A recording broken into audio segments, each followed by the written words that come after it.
Search करें अवामी news. मुल्क भर की ताज़ा तरीन खबरों से बाखबर रहने के लिए सब्सक्राइब करें हमारे चैनल को और बेल आइकन ज़रूर दबाएं।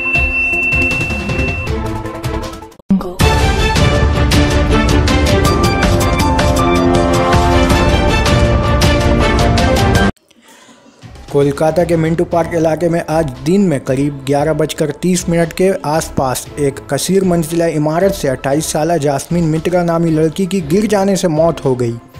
इब्तदाई तौर पर बताया जा रहा है कि लड़की इस इमारत पर वाक़या एक प्राइवेट कंपनी में काम किया करती थी और आज जब वो नीचे आवाज़ में नीचे गिरी तो उसे फ़ौरन SSKM अस्पताल ले जाया गया, जहां डॉक्टरों ने उसे मुआयना के बाद मुर्दा करार दे दिया।